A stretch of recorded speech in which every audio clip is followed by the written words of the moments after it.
Hey, everybody. Welcome to the Body, Soul, and Spirit podcast. It's a joy to be with you this week. We've been talking about self-worth, how crucial it is for us to understand what self-worth is and value. It's the root cause of a lot of our problems when we don't understand it. Because self-worth is very foundational to becoming a person that is whole, psychologically, mentally, emotionally, spiritually.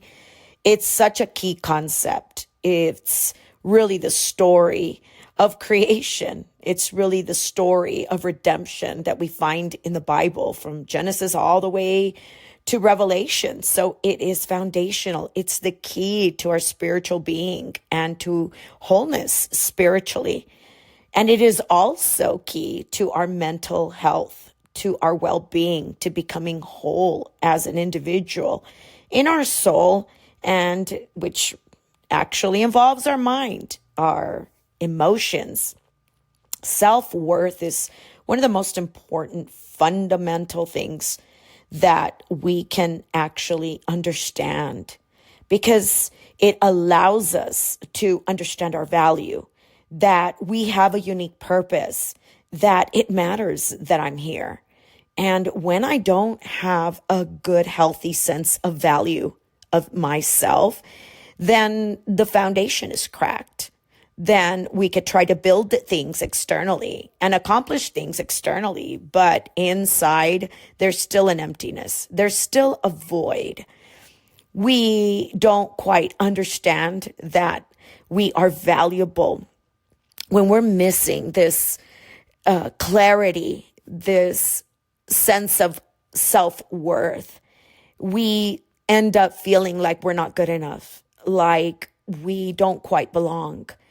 And oftentimes, many people confuse self-worth with this sense of self-esteem. Maybe you've met somebody and they have such a big and high self-esteem, but self-esteem has everything to do with external achievements, with successes. It often hides itself even in pride. You look at somebody and they appear to have a high self-esteem when in reality, deep down inside, they feel less than. They don't feel enough. They don't feel like they can amount or reach or attain, or they feel almost this sense of void because something externally hasn't happened for them. So it's masked in pride. I'm not talking about your external achievements or what you are waiting for. I'm talking about a sense of self-worth, value, where you know this deep longing, this deep feeling of, I am worthy of love. Most people struggle with value. It's hard to see it in us.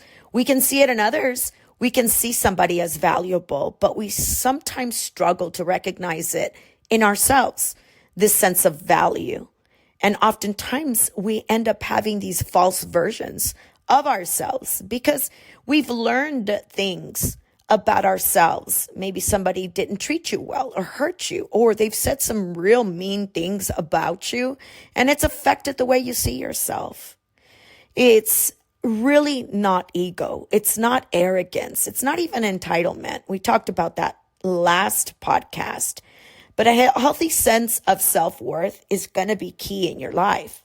When you fall short of it, it becomes very detrimental to us because it leads us to limitations and blind spots. And we start to enter into this place of perfectionism. But a healthy sense of self-worth is not perfectionism. It isn't a place where we now are trying to achieve and attain. We confuse it with approval, right? We end up trying to approve and be approved on the earth because the world teaches us that. You're valuable as long as. You're valuable if. You're valuable if you do X, Y, and Z, attain X, Y, and Z. But in reality, that is not value. Value and self-worth that is healthy leads us to many powerful things. And we talked about one. You get to tap into your God-given potential when you have a sense of healthy self-worth and value. And I'd like to give you another one this week. And I want you to think about even your relationships around you, those that are close to you. I want you to think about all your relationships, because when you have a healthy self-worth and a sense of value and a deep knowing in the gut that you are worthy of love, when you understand it from a healthy perspective, you start to create healthy relationships with others. Because you have a sense of self-worth, you understand that you have something to contribute. You'll seek out relationships that are full of respect. In other words, your relationships become healthy. You surround yourself with people that respect you. You value them, and they value you. When we don't have a healthy sense of self-worth and value, we let others treat us bad. We stay in relationships that we know are hurtful. We stay in relationships for fear of somebody maybe getting upset at us. See, when you have a healthy sense of self-worth and value, you don't isolate yourself. You don't avoid relationships. Think about those that surround you. Do you avoid relationships? Do you want to just be by yourself? Now, I'm not suggesting that you never be by yourself, because oftentimes that is needed for a healthy mind. But I'm not talking about this 1 day, 2 days of just, I need some time to breathe, to think about some things, to be by myself. After all, Jesus went to be alone. Oftentimes, he tried to get away from his own disciples. I'm not talking about that, because there's a time and place for that. But when we don't have value and we don't have a good sense of self-worth, we don't create healthy relationships with others. We tend to isolate. We tend to get away from the healthy ones, and we become magnets to unhealthy ones. Think about those that are around you. Do you avoid relationships? Do you isolate?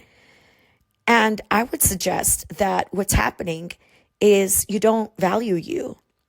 You don't have a sense of value and healthy self-worth.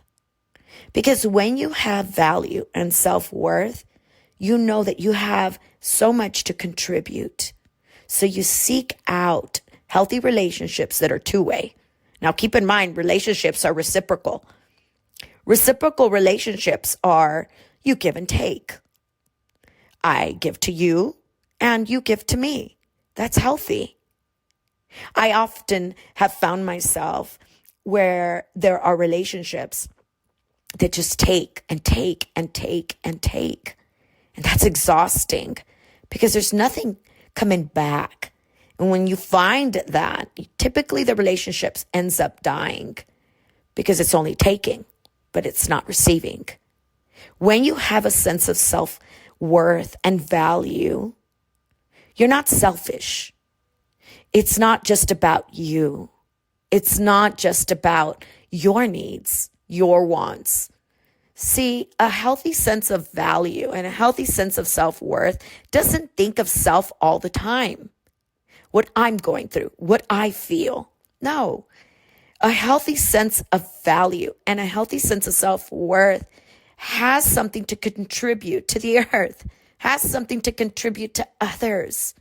So you know that you're gifted in your God-given potential to give back to other people. So you seek out healthy relationships to be able to give back, to be there for somebody. And when you have value and when you have a healthy sense of self-worth, you are respected and you give respect. Think about that word, respect. We live in a society now where very few people respect and value. When you have a healthy sense of self-worth and a healthy sense of value. You don't let others disrespect you. Now, I'm not saying that you're going to yell at everybody because you're disrespected. However, you understand that you're valuable. You understand that there is a sense of self-worth that merits this respect. And when people start to disrespect you, you're able to clarify, communicate with love, communicate, right? Even your own needs and wants, because you understand your value. You don't isolate. You don't get upset. And when somebody asks you, what's wrong? Oh, nothing. And you brush it off, but you still give them the cold shoulder. No, when you have a sense of value, you can communicate your needs. You're respected and you give respect back. See, part of our value and part of our self-worth when it's healthy, you start to see it in your relationships. You start to build healthy relationships with other people because your relationship with you is healthy. When your relationship with you is not healthy because you don't understand your value, you don't understand your sense of self-worth, it will show in your relationship with others. When you have a healthy sense of self-worth, what we have this worth, this essence. We want to contribute.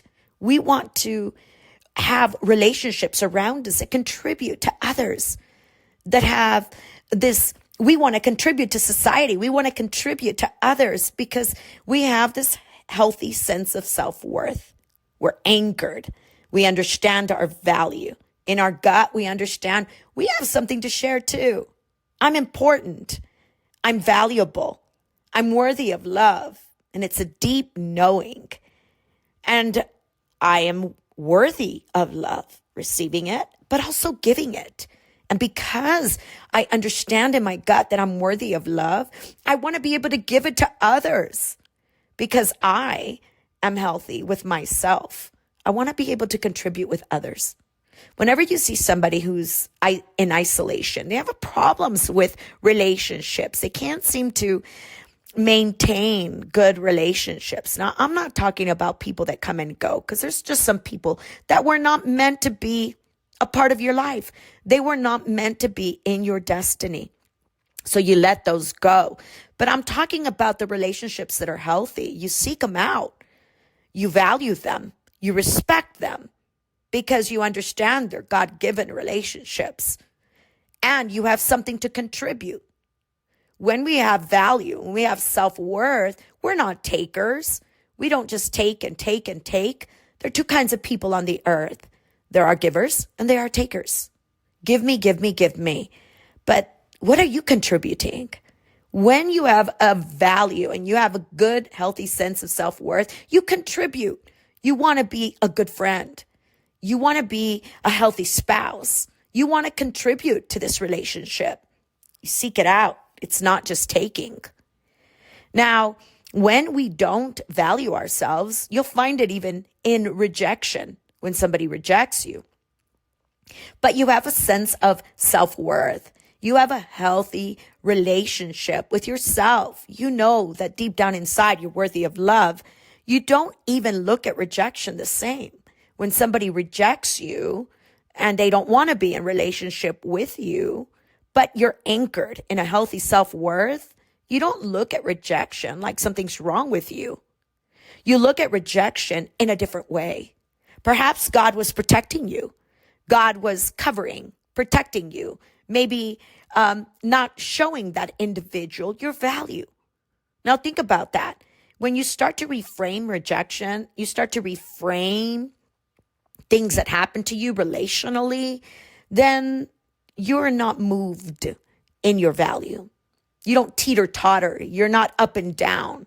You don't look at your life and it's determined whether you're valuable or not based on how others treat you. No, a healthy sense of self-worth doesn't stay in a relationship that is disrespected, but rather it communicates it. It is able to express it. Now, I'm not saying you're going to go and leave this relationship, especially if you are married. You've got to work it, sort it, right? And of course, that merits a whole other podcast. But if you are in a marriage and there's a lot of disrespect, but you are working towards value and working towards self-worth, you're able to communicate that. You're able to say, hey, that hurt me. Hey, I felt disrespected here. You don't have to get upset. You don't have to get mad. You don't have to give the silent treatment. A healthy sense of self-worth is able to communicate. You build healthy relationships because you have value and because you have a healthy sense of self-worth.